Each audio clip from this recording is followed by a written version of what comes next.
Study about inverse square law of Coulomb's. इसी को अपन only Coulomb's law भी कहते हैं। देखिए जो कूलम्ब्स लॉ है ये 3 कंडीशंस पर वर्क करता है। इसकी जो पहली कंडीशंस हैं कि दोनों चार्जेस को पॉइंट होना चाहिए, that is charges should be point. दूसरा जो कंडीशंस हैं चार्जेस को रेस्ट होना चाहिए। तो दो चार्जेस में से किसी एक चार्ज को रेस्ट होना ही चाहिए। यदि दोनों चार्ज मोशन में होंगे तो inverse square law of Coulomb's वो भी नहीं करेगा। तो दोनों चार्ज में से एक चार्ज को रेस्ट में होना चाहिए। ठीक है, इसमें दो चार्जेस के बीच का जो डिस्टेंस है यह भी इसे फिक्स डिस्टेंस होना चाहिए कि इस डिस्टेंस से यदि हम नीचे जाते हैं तो inverse square law of Coulomb's work नहीं करता। ये सभी जो तीनों बातें हैं इसको मैं जब मैं एक्सप्लेन करूंगा तो इसको मैं बोर्ड पर बताऊंगा।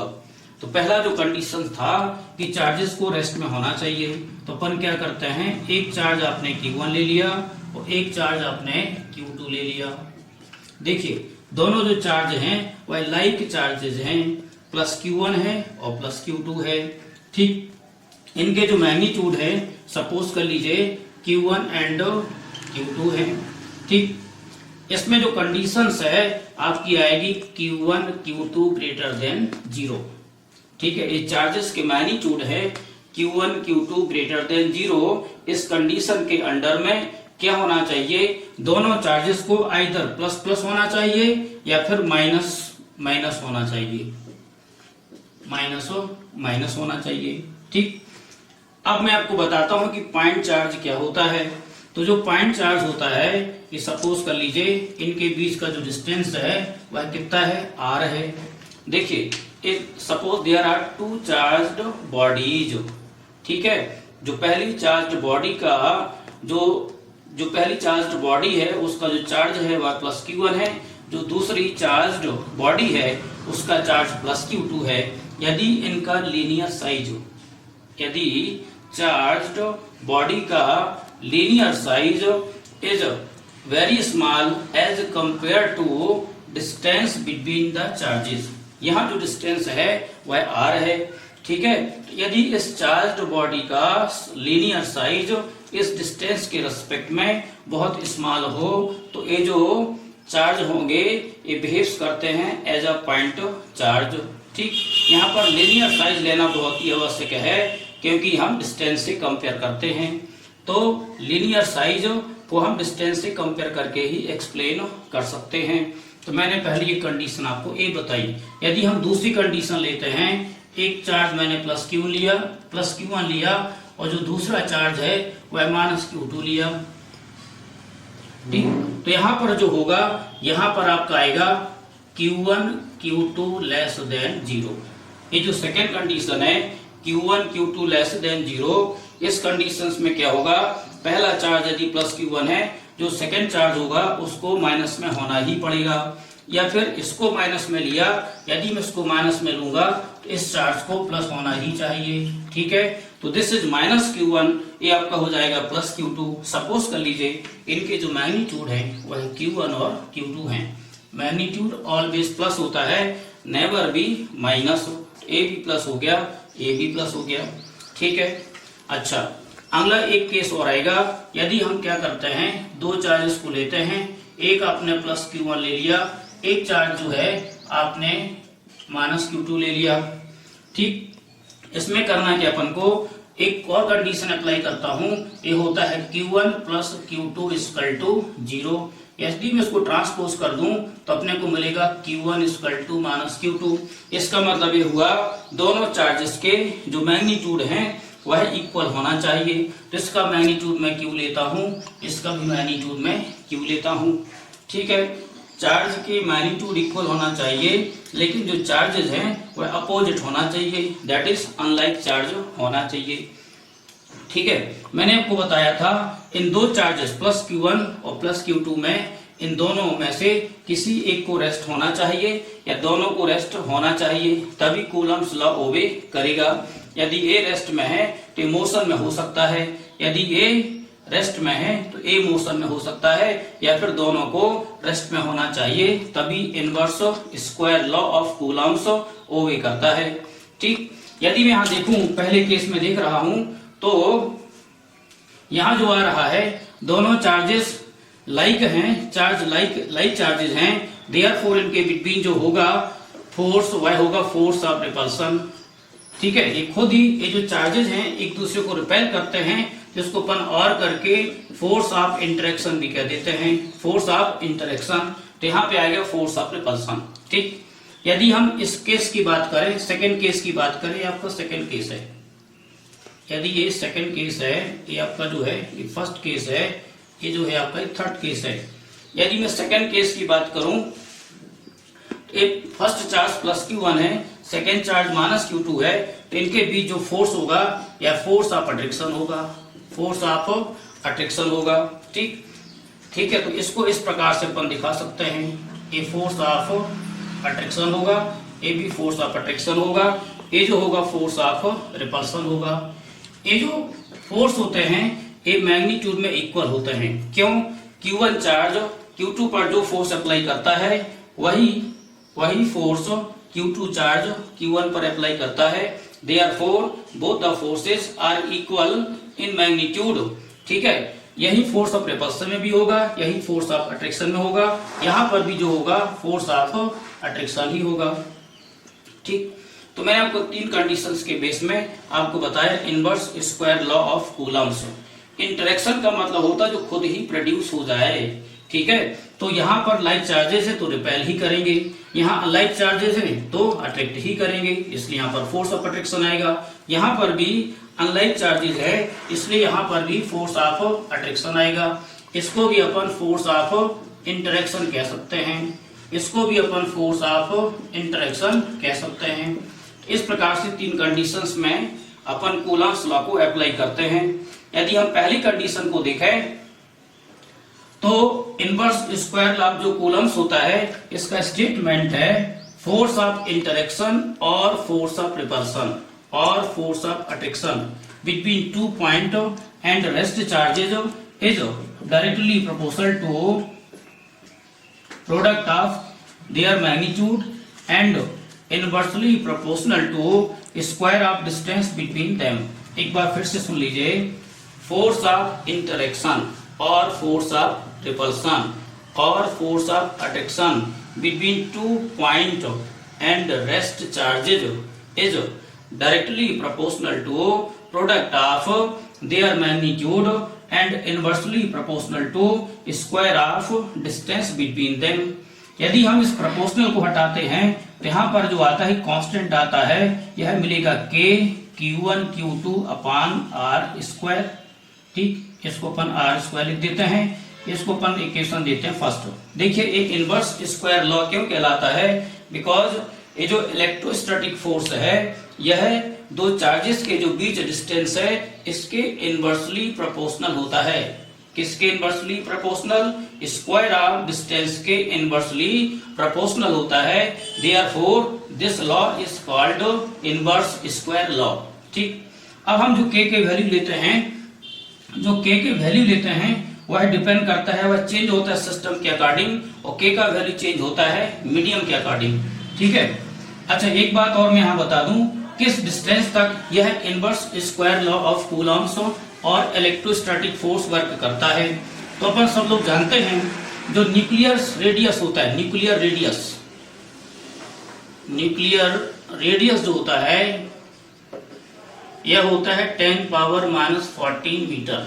ठीक, तो यदि लाइक चार्जेस हैं, सब लोग जानते हैं ये न्यूक्लियस है, न्यूक्लियस में प्रोटॉन न्यूट्रॉन प्रोटॉन होते हैं, बहुत सारे न्यूट्रॉन प्रोटॉन हो सकते हैं।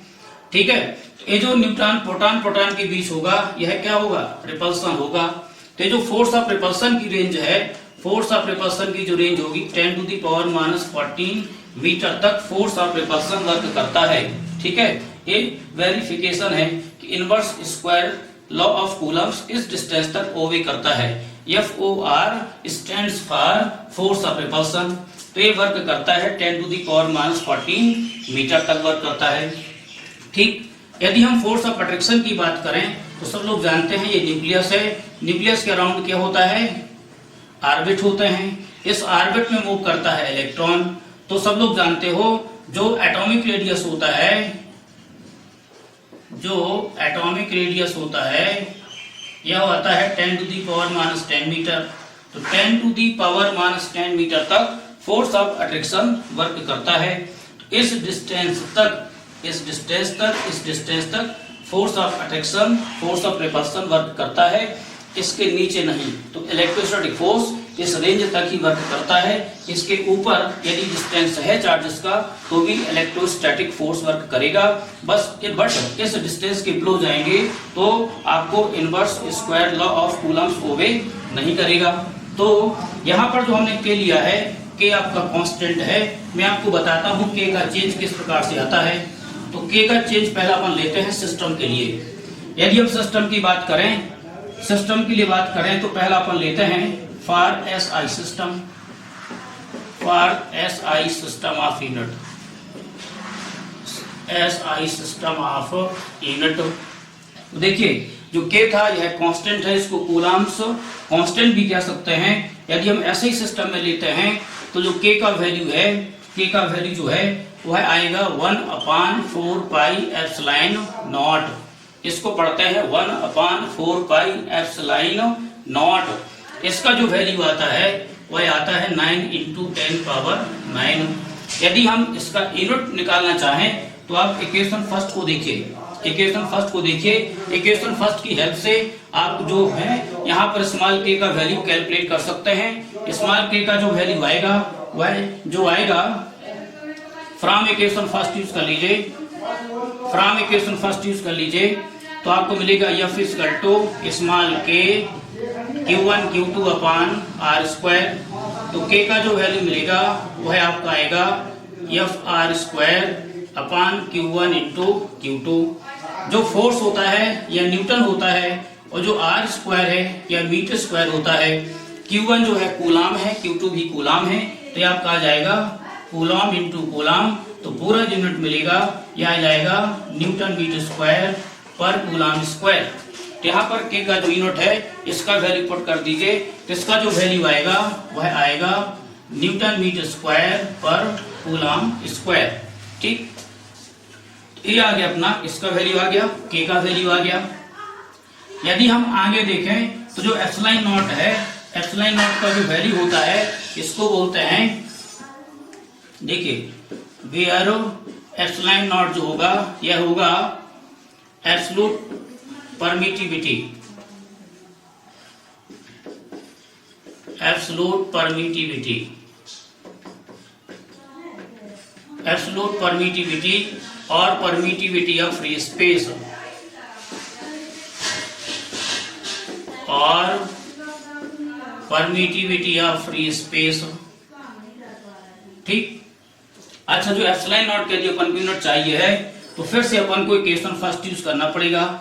तो देखते हैं फ्रॉम इक्वेशन फर्स्ट आपका जो है F है के Q1 Q2 अपॉन R²। यहाँ पर अपन क्या करते हैं, स्मॉल के का वैल्यू पुट कर देते हैं तो आपको मिलेगा 1/4 pi epsilon not Q1 Q2 upon R²। इससे जो आपको मिलेगा एप्सिलॉन नॉट आएगा, एप्सिलॉन नॉट आपका जाएगा, देखिए एप्सिलॉन नॉट यहाँ डिवाइड कर रहा है, ये साइड आके यह मल्टीप्लाई करेगा। तो एप्सिलॉन नॉट जो आएगा आपका 1/4 pi into Q1 Q2 upon Fr²। जो 1/4 पाई है यह कांस्टेंट है। Q1 जो है कूलम है, Q2 भी कूलम है। यदि हम इसका यूनिट पुट करें तो कूलम × कूलम। फोर्स जो है यह न्यूटन होगा, R² है मीटर स्क्वायर हो जाएगा। तो एप्सिलॉन नॉट का जो यूनिट आएगा यह आपका जाएगा कूलम स्क्वायर पर न्यूटन मीटर स्क्वायर। ठीक, ये तो मैंने एप्सिलॉन नॉट को बता दिया यूनिट। यदि हम एप्सिलॉन नॉट के वैल्यू की बात करें तो जो एप्सिलॉन नॉट का वैल्यू होता है, एप्सिलॉन नॉट का जो वैल्यू होगा वह आपका जाएगा, एप्सिलॉन नॉट इक्वल होता है 8.854 इंटू 10⁻⁻12, 10⁻⁻12। यदि हम यूनिट की बात करें तो आ जाएगा कूलम स्क्वायर पर न्यूटन मीटर स्क्वायर। ठीक है, ये हो गया एप्सिलॉन नॉट। इसको मैंने बोला था परमिटिविटी ऑफ फ्री स्पेस, इसका वैल्यू आपको मैं दिखा रहा हूं। तो इस प्रकार से यदि हम ऐसी सिस्टम में बात करें फोर्स की, तो जो होगा फ्रॉम इक्वेशन फर्स्ट यूज कर लेते हैं। फ्रॉम इक्वेशन फर्स्ट यदि हम यूज करें तो F इक्वल टू जो K मिलेगा वह मिलेगा Q1 Q2 upon R square. तो यहाँ पर K का जो वैल्यू मैंने बताया है वह बताया है 1/4 pi epsilon not Q1 Q2 upon R square. यहाँ पर यदि हम वैल्यू पुट कर दें 1/4 पाई एप्सिलॉन नॉट का, तो जो वैल्यू आएगा वह आएगा 9 × 10⁹ Q1 Q2 upon R square. ठीक है, तो ये अपना आ गया F का वैल्यू आ गया। ये है आपका ऐसी सिस्टम में। इसकी कंडीशन है व्हेन मीडियम एयर और वैक्यूम। यहाँ जो कंडीशंस ले रहा हूँ, यहाँ जो कंडीशन है हम क्या ले लें, व्हेन मीडियम एयर और वैक्यूम। ठीक, ये कंडीशन ले लिया मैंने। यदि हम यहाँ पर इसी इलेक्ट्रोस्टैटिक फोर्स को यूज करें व्हेन मीडियम इज डाइलेक्ट्रिक। देखिए जो डाइलेक्ट्रिक मीडियम होते हैं, जैसे माइका है, पेपर है, ये डाइलेक्ट्रिक मीडियम है। तो इनका जो होता है वह डाइलेक्ट्रिक कांस्टेंट होता है। कोई भी डाइलेक्ट्रिक मीडियम रखता है डाइलेक्ट्रिक कांस्टेंट। इस डाइलेक्ट्रिक कांस्टेंट को हम एब्सोल्यूट परमिटिविटी भी कहते हैं। ठीक है, तो यदि अपन करें फॉर मीडियम, यदि हम मीडियम का यूज करें तो आपको मिलेगा F equal to 1/4 pi epsilon. ये आपका जाएगा Q1 Q2 upon R square. That is जो स्मॉल k का वैल्यू आएगा, स्मॉल k का जो वैल्यू आएगा वह आपका जाएगा 1/4 पाई एप्सिलॉन। ये होगा मीडियम के लिए। किसके लिए होगा, मीडियम के लिए। जो एप्सिलॉन है यह होगी परमिटिविटी ऑफ मीडियम। तो देखिए मैंने आपको बताया था डाइलेक्ट्रिक मीडियम का डाइलेक्ट्रिक कांस्टेंट होता है, इसको अपन रिलेटिव परमिटिविटी भी कहते हैं। ये आपका जाता है epsilon R equal to epsilon upon epsilon naught. Epsilon R is equal to epsilon upon epsilon naught. ठीक है, तो यहां से आप क्या करिए, एप्सिलॉन का वैल्यू निकाल लीजिए। यह मिलेगा epsilon R into epsilon not. इस प्रकार से एप्सिलॉन का वैल्यू आएगा। तो मैंने बताया एप्सिलॉन R को अपन कहते हैं डाइलेक्ट्रिक कांस्टेंट। यदि हम डाइलेक्ट्रिक कांस्टेंट को डिफाइन करें तो इसकी डेफिनेशन आएगी permittivity of medium with respect to permittivity of free space is called dielectric constant of any dielectric medium। तो हम क्या करते हैं, एप्सिलॉन का वैल्यू हम पुट कर सकते हैं। तो k का वैल्यू आ जाएगा 1/4 पाई, एप्सिलॉन का वैल्यू पुट कर दीजिए epsilon R into epsilon naught. Epsilon R को हम कैपिटल K पुट कर सकते हैं। तो ये आपका जाएगा 1/4 pi epsilon not into capital K। आपको मैंने बताया था जो K होता है वह डाइलेक्ट्रिक कांस्टेंट होता है। यहाँ पर मैं 2K का यूज कर रहा हूँ। स्मॉल k यह कूलम्स कांस्टेंट है, लेकिन जो यहाँ कैपिटल K का यूज हो रहा है, या जो कैपिटल K है यह आपका डाइलेक्ट्रिक कांस्टेंट है। ठीक है, तो इसको अपन क्या करते हैं, इसको अपन इक्वेशन देते हैं सेकंड। तो अपन क्या करें, फ्रॉम इक्वेशन सेकंड में एप्सिलॉन का वैल्यू पुट कर दीजिए। एप्सिलॉन का वैल्यू पुट कर देते हैं तो अपन को मिलेगा फ्रॉम इक्वेशन सेकंड की बात करें तो जो F का वैल्यू आएगा वह मिलेगा 1/4 पाई। एप्सिलॉन का जो वैल्यू है वह मिलेगा epsilon R into epsilon not Q1 Q2 upon R square. यहाँ पर हम एप्सिलॉन R का वैल्यू पुट कर दीजिए तो आपको मिलेगा 1/4 pi epsilon not capital K Q1 Q2 upon R square. इस प्रकार से जो फोर्स है ये आपका ऐसी सिस्टम में आ गया। ठीक है, यहाँ जो आएगा इसकी कंडीशन आएगी medium when medium is dielectric. ठीक, डाइलेक्ट्रिक। तो डाइलेक्ट्रिक मीडियम के मैंने नेम बताए हैं। क्या क्या नेम बताए हैं, जैसे माइका है, पेपर है, ये डाइलेक्ट्रिक मीडियम है। तो इनका डाइलेक्ट्रिक कांस्टेंट होता है, जैसे कि आप इस फार्मूला में देख रहे हैं। इसको अपन इक्वेशन थर्ड दे सकते हैं। ठीक है, तो ये आपका हो गया फोर्स। ऐसे ही सिस्टम में है, जो फोर्स है ऐसे ही सिस्टम में है, बट मीडियम जो है वह डाइलेक्ट्रिक मीडियम है। यदि हम इसको कन्वर्ट करें CGS में, तो CGS में कन्वर्ट करने के लिए क्या करेंगे, यदि हम इसको ले लें इन सीजीएस। तो इन सीएस सिस्टम ऑफ यूनिट की बात करें तो सीजीएस में क्या होगा कि जो स्मॉल के होता है वह हो जाएगा 1, के का वैल्यू जो हो जाता है वह हो जाता है 1। ठीक है, के का वैल्यू स्मॉल 1 हो जाएगा, सॉरी के का वैल्यू 1 हो जाएगा। तो अपन क्या करते हैं, फ्रॉम इक्वेशन फर्स्ट यूज करते हैं। फ्रॉम इक्वेशन फर्स्ट यूज करें तो एफ इक्वल टू था के Q1 Q2 upon R square. क्या करिए, के का वैल्यू पुट कर दीजिए। ये जो फोर्स आएगा वह आएगा आपका सीजीएस में, इसको बोलेंगे फोर्स और इलेक्ट्रोस्टैटिक फोर्स और coulomb force in CGS system of unit. ये जो आपका जाएगा 1 into Q1 Q2 upon R square. इसकी जो कंडीशन आएगी आर स्क्वायर, ये जो कंडीशन है, इसकी जो कंडीशन है, यहाँ जो मीडियम है वह क्या है, एयर आर वैक्यूम है। यदि हम इसी फोर्स को कन्वर्ट कर दें, मीडियम डाइलेक्ट्रिक हो, if medium is dielectric, case लगा दीजिए, व्हेन मीडियम इज डाइलेक्ट्रिक। यदि मीडियम डाइलेक्ट्रिक हो तो क्या करोगे, स्मॉल के इन प्लेस 1 अपॉन कैपिटल के यूज करोगे। तो हम क्या करेंगे, फ्रॉम इक्वेशन फर्स्ट यूज कर लीजिए। तो फ्रॉम इक्वेशन फर्स्ट जो आएगा, फ्रॉम इक्वेशन फर्स्ट आएगा एफ इज इक्वल टू क्या था, के Q1 Q2 upon R square. मैंने आपको बताया मीडियम डाइलेक्ट्रिक है तो के स्मॉल के इन प्लेस आपको 1/k पुट करना है। इसको अपन ऐसा भी लिख सकते हैं 1 अपॉन एप्सिलॉन आर। एफ का जो वैल्यू है यह आपका जाएगा 1/k Q1 Q2 upon R square. इसको यदि हम आगे फॉरवर्ड कर दें तो ये आपका जाएगा 1 upon epsilon R Q1 Q2 upon R square. ठीक है, देखिए जो ये आपका फोर्स जो है यह सीजीएस सिस्टम में है। मीडियम जो है डाइलेक्ट्रिक मीडियम है, ये जो है सीजीएस में है, बट यहाँ जो मीडियम है वह एयर और वैक्यूम है। इस प्रकार फोर्स का जो बेसिक है कॉन्सेप्ट है वो मैंने आपको बताया इलेक्ट्रोस्टैटिक फोर्स का। इस पर बेस्ड बहुत से न्यूमेरिकल्स हैं, इसको अपन नेक्स्ट वीडियो में देखते हैं। और इस फोर्स की हेल्प से ही हम डिफाइन कर सकते हैं 1 कूलम ऑफ चार्ज को, डिफाइन कर सकते हैं इलेक्ट्रिक फील्ड इंटेंसिटी को। किसी भी फोर्स को हम इलेक्ट्रिक फील्ड इंटेंसिटी में कैसे कन्वर्ट कर देते हैं, इसका भी मैं आपको केस नेक्स्ट जो वीडियो होगा उसमें आपको बताऊंगा।